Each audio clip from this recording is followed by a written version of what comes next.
Doctor जेल सैनी। आज BSc part 3 maths paper first abstract algebra के बारे में बताऊंगा। इसमें जो टॉपिक लिया गया है उसका नाम है वेक्टर स्पेस सदिश समष्टि। हम इसके बारे में पहले वाली वीडियोज में पढ़ चुके हैं। आज इसमें लेंगे रैखिक योग लीनियर सम। यदि UF तथा WF सदिश समष्टि VF के अरिक्त उपसमुच्चय हैं तो इनका रैखिक जो योग है वो निम्न प्रकार परिभाषित करते हैं। Capital U plus W equal to सेट के अंदर आएगा स्मॉल u प्लस W, जहाँ small u belongs to capital U और small w belongs to capital W। यानी जो भी रैखिक योग है उसमें ये जो u प्लस जो w है वो क्या होगा कि इसमें सबसे पहला अवयव हम लेंगे इस कैपिटल U का और दूसरा अवयव लेंगे कैपिटल W का और उसको है ना सेट के अंदर लिखेंगे, तो इसको हम लीनियर सम बोलेंगे। अब इसके लिए हम कुछ थ्योरम्स लेते हैं। यदि UF तथा WF सदिश समष्टि VF के दो उपसमष्टि हैं तो U प्लस WF भी उपसमष्टि होगा। इनका जो लीनियर सम है वो भी क्या होगा, सब स्पेस होगा। ये हम प्रूव करना चाहेंगे। तो इसके लिए 0 belongs to U, 0 belongs to W implies 0 plus 0, यानी ये क्या आ जाएगा 0। तो ये बिलोंग्स टू क्या हो जाएगा, U प्लस W आ जाएगा। इसका मतलब ये हुआ कि ये जो U प्लस जो W है वो नॉन एम्प्टी नहीं है, यानी उसमें कोई ना कोई अवयव है, कम से कम जो शून्य अवयव है वो तो उसमें होगा ही होगा। अब यदि दो अवयव x, y belongs to U plus W, तब जैसे x है वो हम ले रहे हैं U1 प्लस W1, y क्या ले रहे हैं, y equal to belongs to की जगह है ना ये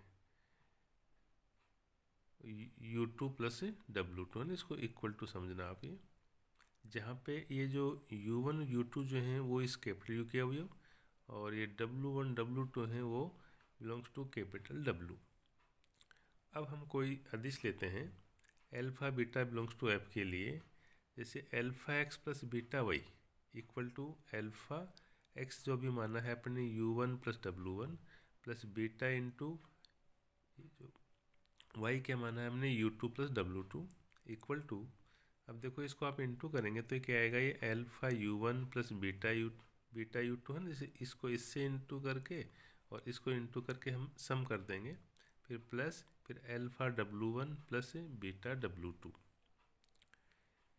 क्योंकि यहाँ UF तथा WF सदिश समष्टि VF की उपसमष्टि हैं, इसलिए उपसमष्टि परिभाषा के अनुसार जैसे alpha beta belongs to F और U1 U2 belongs to U, तो इम्प्लाइज क्या हो जाएगा, ये alpha U1 plus beta U2 belongs to क्या है U। इसी प्रकार से alpha beta belongs to F, W1 W2 belongs to W implies alpha W1 plus beta W2 belongs to W।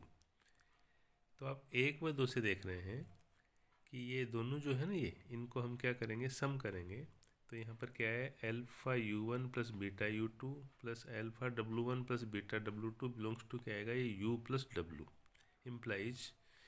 तो यहाँ पर आप देख रहे हैं कि ये जो वाली टर्म है ना पूरी, ये इसको हमने क्या कहा है, alpha x plus beta y belongs to क्या है, U प्लस W आया। इसका मतलब ये हुआ कि U प्लस WF VF की क्या है, ये उपसमष्टि है ना, ऊपर के अनुसार है ना, ये यहाँ पर ये कह देंगे अपन। उसके बाद में फिर थ्योरम जो दूसरी है वो है कि UF, अगर हम UF को केवल U भी बोल सकते हैं, इनको हम WF को W बोल सकते हैं, सदिश समष्टि VF को V, तो के दो उपसमष्टि हैं, उसके सब स्पेस हैं, तब निम्न प्रतिबंध परस्पर तुल्य हैं, इक्विवेलेंट हैं।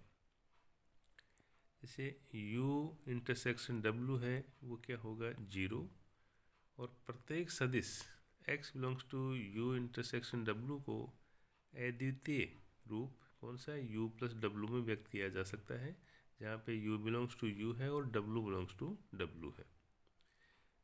तो इसके प्रूफ के लिए सबसे पहले हम मानेंगे कि u intersection w equal to 0।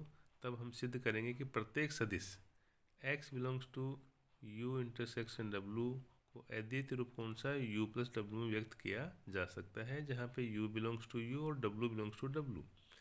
अब हम ये मानते हैं कि x को दो रूपों में अर्थात u1 प्लस w1 तथा u2 प्लस w2 रूप में व्यक्त किया जा सकता है, जहाँ u1 coma u2 belongs to u और w1 comma w2 belongs to w। तब x इक्वल टू जैसे u1 plus w1 equal to u2 plus w2, क्योंकि हमने इसको क्या है कि x को दो फॉर्म में माना है कि एक को ये मान लिया दूसरे को ये मान लिया, लेकिन ये क्या है दोनों हैं इक्वल, तो x इक्वल टू हमने ये लिख दिया। इम्प्लाइज इससे क्या लिखा गया है कि ये u2 को आप इधर लाइए तो u1 minus u2 equal to w2 minus w1, इस w1 को हमने इस साइड में लाए, परंतु हम यहाँ पे देख रहे हैं कि u1 minus u2 belongs to u तथा w2 minus w1 belongs to क्या है w है। क्यों? क्योंकि uf और wf क्या है उपसमष्टि हैं। इसका मतलब क्या हुआ कि u1 minus u2 equal to w2 minus w1 है ना, बिलोंग्स टू क्या हुआ ये u इंटरसेक्शन w, क्योंकि यहाँ पर ये दोनों क्या है समान है। जब दोनों समान हैं यहाँ पर, तो इसका मतलब ये कब है, क्योंकि ये अपने को क्या दे रखा है कि ये इक्वल टू क्या है 0 है ना, ये यहाँ पर इक्वल है और बिलोंग्स टू किसके अवयव हैं ये u इंटरसेक्शन w के हैं, और ये हमने शुरू में क्या माना है 0। जब ये 0 माना है तो इसका मतलब क्या हुआ कि u1 माइनस u2 0 होगा, w2 माइनस w1 0 होगा। इम्प्लाइज इसका मतलब क्या हुआ कि ये u1 इक्वल टू u2 और w2 इक्वल टू w1, यानी यहाँ पर जो u1 और जो u2 हमने अलग लिए थे वो दोनों के हैं एक ही हैं। इसका मतलब ये हुआ कि x को अद्वितीय रूप जो है ना u प्लस w में व्यक्त किया जा सकता है। अब सेकेंड के लिए हम ये मानेंगे कि x belongs to u intersection w को अद्वितीय रूप x equal to u plus w में व्यक्त किया जा सकता है, जहाँ पे u बिलोंग्स टू u और w बिलोंग्स टू w। अब हम क्या करते हैं कि हम एक दूसरा जैसे y है ना, y belongs to u intersection w लेते हैं। इम्प्लाइज इसका मतलब ये हुआ कि ये जो y जो है, क्योंकि इंटरसेक्शन है तो y u के अंदर भी है और y किस में है w में भी है, परंतु जैसे हम y को लिख सकते हैं y प्लस 0। इसका मतलब ये हुआ कि ये जो ये y है वो u का अवयव होगा और ये 0 है वो किसका होगा w का, तथा y equal to 0 plus y भी लिख सकते हैं। इसमें क्या है कि ये 0 u का अवयव होगा और y w का होगा के रूप में हम इसको व्यक्त कर सकते हैं।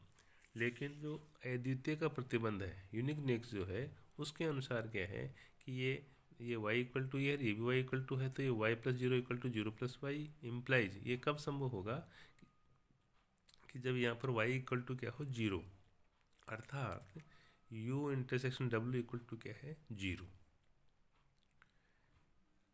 उपसमष्टियों का अनुलोम योगफल तथा पूरक उपसमष्टि, यानी ये जो डायरेक्ट सम ऑफ सब स्पेसेज एंड कम्प्लीमेंट्री सब स्पेस क्या होते हैं, इनको हम यहाँ परिभाषित कर रहे हैं। एक सदिश समष्टि VF अपनी दो उपसमष्टियाँ कौन कौन सी UF और WF का अनुलोम योगफल यानी डायरेक्ट सम कहलाता है, यदि VF का प्रत्येक अवयव अद्वितीय रूप से U के एक अवयव और W के एक अवयव के योगफल के रूप में इसी क्रम में व्यक्त हो सके। इसे हम VF equal to U plus W द्वारा व्यक्त करते हैं, और ऐसी स्थिति में ये जो U और W हैं वो परस्पर क्या कहलाते हैं, पूरक उपसमष्टियाँ कहलाती हैं।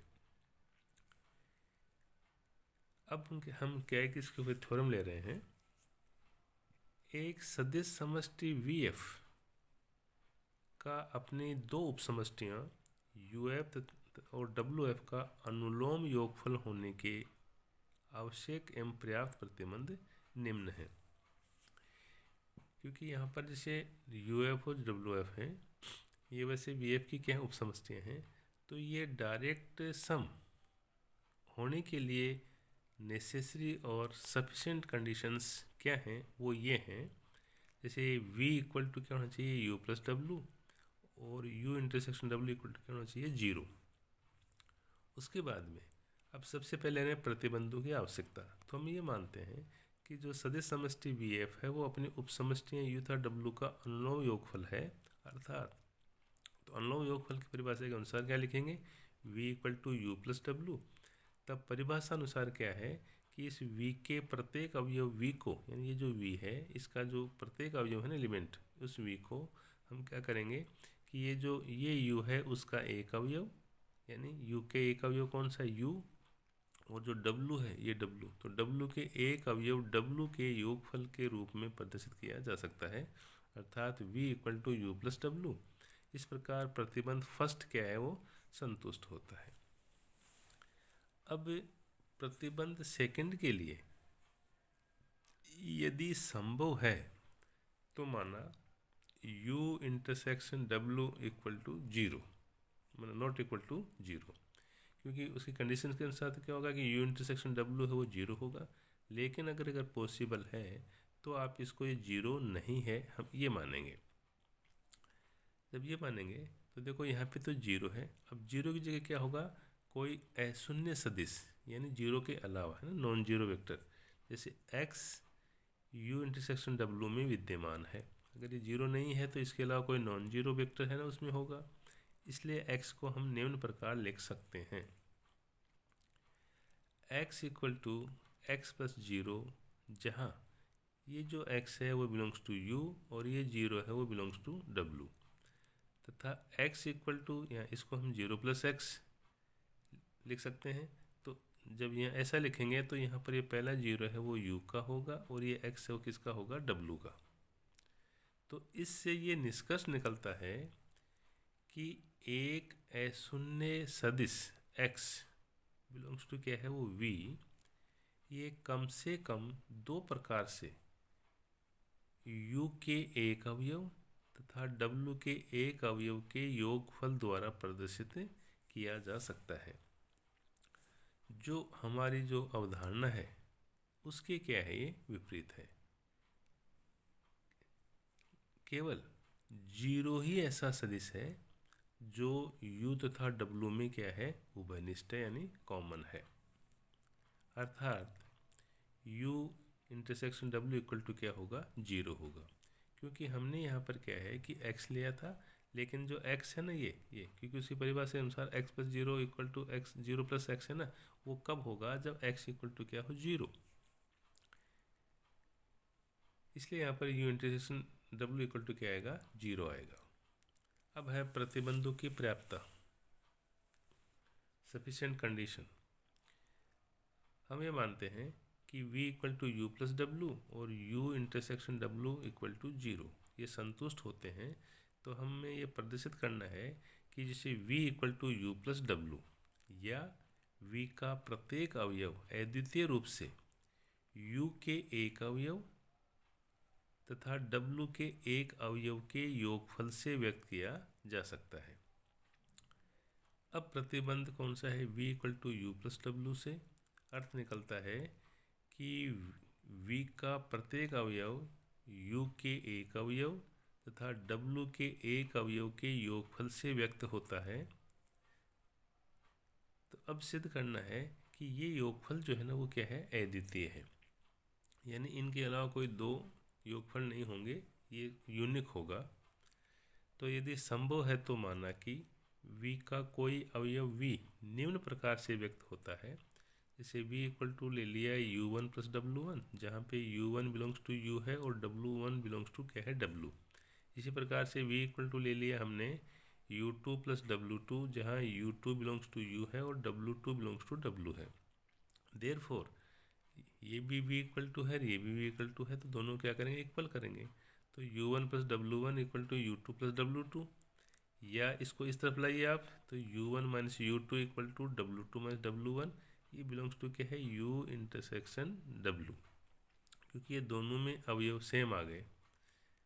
क्योंकि यहाँ पर u1 minus u2 belongs to u है, w2 minus w1 belongs to w है, और u1 minus u2 equal to w2 minus w1 होने से है ना ये इसका अवयव होगा। अब दिए हुए प्रतिबंध u intersection w equal to 0 से, तो आप क्या करेंगे कि इसमें u1 minus u2 equal to w2 minus w1 equal to क्या है 0 हो जाएगा। इम्प्लाइज इसका मतलब क्या हो गया, अगर आप इसको 0 के बराबर करेंगे तो u1 इक्वल टू u2 आएगा, और इसको 0 के बराबर करेंगे तो w2 इक्वल टू क्या आएगा w1 आएगा। इससे सिद्ध होता है कि ये जो योगफल है ना वो क्या है, अद्वितीय है, यूनिक है, जबकि हमने 2 माने थे। तो इसका मतलब क्या हुआ कि v equal to u plus w। उसके बाद में है असंयुक्त उपसमष्टि, डिस्जॉइंट सब स्पेस।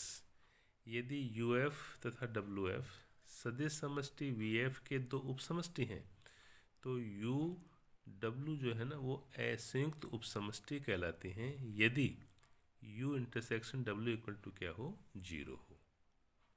तो इस प्रकार से हमने इसके बारे में कुछ थ्योरम्स और डायरेक्ट सम और इनकी लीनियर सम वगैरह, कम्प्लीमेंट्री सब स्पेस वगैरह के बारे में पढ़ा, और इनके ऊपर कुछ थ्योरम्स को हमने देखा है। धन्यवाद।